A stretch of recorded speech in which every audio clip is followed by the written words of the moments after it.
Investors, how would you like to get paid nearly $400 for doing absolutely nothing? You see, as a dividend investor, such miracles really do happen, and today I'm going to show you through my very own personal portfolio where I was able to bring in nearly $400 during the month of June without having to lift so much as a finger. Now, if you're new here, I'm Ari, a dividend investor here on YouTube, looking to keep it incredibly simple with all of you to help you achieve your financial milestones by way of sharing economic insights and new dividend stock ideas with you. But today, I'm going to keep it strictly to all of my dividend income from June. Now with that, let's dive right in. So first and foremost, let me just share with you all where I personally stand as of this very video.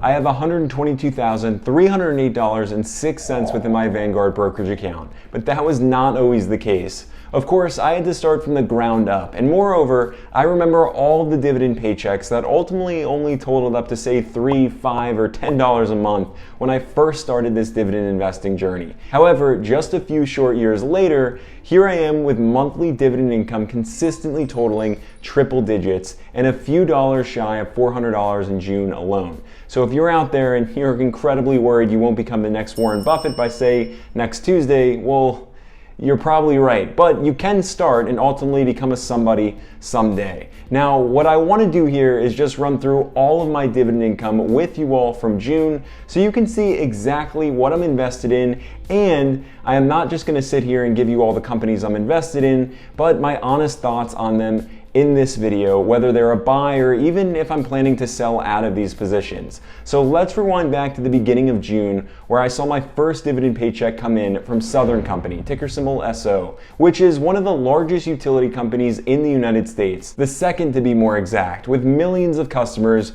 making for a ton of reliability. That is, unless all of them decide to revert back to the Stone Ages without paying for their electricity. Now currently I hold 10 shares worth of Southern Company, which allowed me to receive $7.10 thanks to their dividend yield coming in at 3.9%. But the real question is this one a buy right now? And in my opinion, not really, with a share price that's almost at its peak, around $70 per share with a PE ratio at 22.7. And heck, we even see a lot of hedge funds selling out of Southern Company right now, but it certainly remains one for the watch list. Now, moving on to the king of healthcare dividend stocks, let's discuss Johnson & Johnson, ticker symbol J&J, which I'm sure doesn't need much of an introduction here, but it is worth noting that we are in fact talking about 150 plus years worth of history and decades worth of dividend increases, making Johnson & Johnson a dividend king. Now, more importantly is just noting that J&J's reliability factor is insane because no matter what happens, Johnson & Johnson's products, whether it's their medical devices, pharmaceutical drugs, or consumer products, will always be necessities. However, we have seen a sell-off when it comes to J&J, and its share price is now hovering around $163 from a peak earlier this year of $180 per share. But I'm still not a buyer here, especially with a PE coming in over 34. But I'm also not selling, even though I see smart money doing exactly that, because ultimately it's Johnson & Johnson, and analysts are only foreseeing more upside potential, with the share price rising back above $180 per share. And nonetheless, for holding 100 total shares, I received $119.68 thanks to J&J's dividend yield coming in at 2.77%. Now let's jump to the 15th of the month for my real estate payday. But before we actually dive into these two real estate stocks, please let me know if this content brings you any value by simply tapping on that thumbs up button. If so, I'm going to keep making more videos just like this one. And also be sure to subscribe to the channel to never miss a single video.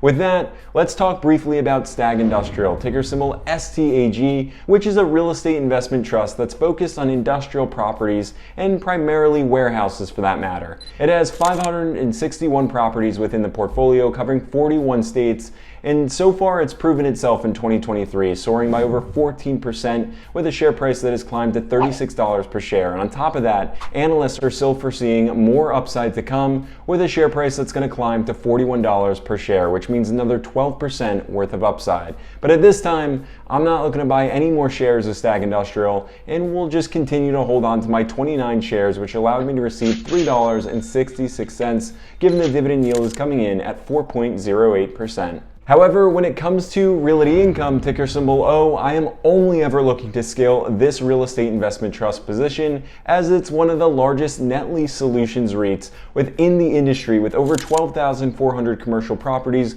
1,200 plus clients to lease them, and a strong 99% occupancy rating. So as Realty Income continues to slide, as it has been from $68 per share down to $60 per share, it's drawing more interest from me, as well as hedge funds who have also been scoring more shares worth of Realty Income rather recently, while analysts remain optimistic with the share price supposedly ready to climb to $70 per share. Now, should Realty Income fall into the mid to low 50s, I'm going to be buying. But for now, I'm going to hold on to my 103 shares to enjoy their dividend, to which I received $26.51 thanks to their dividend yield coming in at 5.04%. Next up, a paycheck from a dividend stock that everyone's going to tell you to actually stray away from, but one that I can't get enough of. It's Tyson Foods, ticker symbol TSN. Now, I'll have you know two things here. Tyson is one of the largest meat processors in the entire world when it comes to beef, chicken, and pork. And on the other hand, you need to recognize the economic environment is pressurizing the heck out of Tyson, from the cost of feed prices that are sky high to the cost of transit, and moreover just consumers who are currently penny pinching. All of which means that Tyson's share price will suffer, and here we are with Tyson down 17% year to date, trading for $51 per share, but that is down nearly 40% from this time last year, with a PE ratio coming in at 12. So I personally like this opportunity, and so too does smart money, as we see an uptick in hedge funds that are beefing up their portfolios when it comes to Tyson. Now at this point in time, I bought the dip and I own 22 shares worth of Tyson, which allowed me to receive $10.65 thanks to the Tyson dividend yield coming in at 3.72%. And while on the topic of food, let's talk about McDonald's, ticker symbol MCD, which is not necessarily a buy right now at a share price of $294 per share and a PE ratio that's coming in at 32, not to mention plenty of insiders who are actually making informative sells out of the position. But at the right price, I am certainly loving it, and it's because McDonald's sheer reliability. However, in terms of the dividend paychecks, I received $4.72 for owning 3 shares thanks to the McDonald's dividend yield coming in at 1.94%. Now let's work our way into the hardware industry with Stanley Black & Decker, ticker symbol SWK, another dividend stock opportunity that I have certainly been imploring all of you to look into, as analysts were sharing just the opposite. However, since its lows in the 70s range where I actually bought in, it has jumped to over $92 per share, and there could be plenty more upside to come when it comes to Stanley Black & Decker. After all, it's the largest tool manufacturer in the world, and given DIY projects as well as large-scale construction projects have just been shelved for now, time's going to take time. However, I am long on Stanley Black & Decker, and I'm going to enjoy the dividend as a shareholder of 20 shares, which allowed me to receive $16.41 per share, thanks to the Stanley Black dividend yield coming in at 3.4%. Now next up, a defensive industry leader, Lockheed Martin, ticker symbol LMT, which just continues to set the precedence within the industry, supplying arms and new defense technologies to none other than the US Department of Defense and all of our allies, which speaks to the reliability factor when it comes to Lockheed Martin. And let's be honest, defense budgets will always likely remain limitless. And as of this video, it's actually down on the year from over $500 per share to just $462 per share, with a PE ratio coming in at 21, making it look more and more appealing, especially as analysts are really optimistic about Lockheed Martin rising once again back over $500 per share, and moreover with hedge funds that are beginning to once again buy into the position.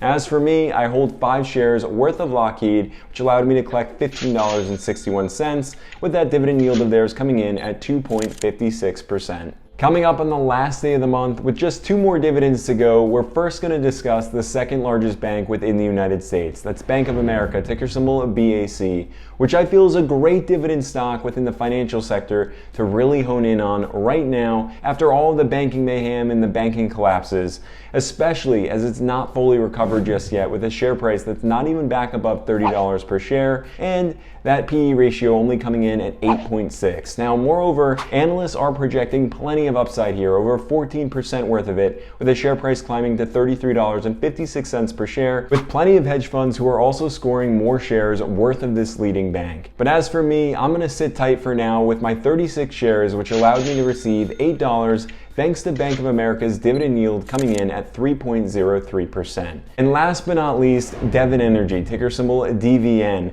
which is a rather recent investment of mine engaged in hydrocarbon exploration within the United States. And it's seen quite the last couple of years. Currently in the red zone here, trading for $48 per share. That's down from $65 per share months ago. However, I do believe we're going to see once again more optimism and bullishness when it comes to Devon Energy. And it's, after all, gone through a ton of growth in earnings per share over the last 3 years or so. And only more upside is expected by analysts as well, coming up to $64 per share. That's over 30% worth of upside, along with smart money loading up on more shares worth of Devon Energy. But for right now, check this out. For owning 47 shares, I received $33.71. thanks to their dividend yield coming in at 9.33%. Now, before I get to the grand total for the month of June, I had a couple of dividend paychecks that actually came in from Vanguard's Total Stock Market Index Fund and a very similar fund, yet an Admiral Shares Fund, with tickers VTI and VTSAX. Either which way, I received $151.71 in total from both of them, meaning we officially totaled out at $397.76 for the month of June, which is not only a new record, but jumping into the dividend tracker, you can see a quantum leap from last year and allowing for us to be very well positioned to smash right through another annual goal come the end of 2023. Now, investors, that's the sheer power of dividend growth investing, but now I want to know how much you brought in during the month of June, so drop all those comments down below and click right here to catch more value in another video, but also don't forget to tap on that thumbs up button and of course subscribe to never miss a single video.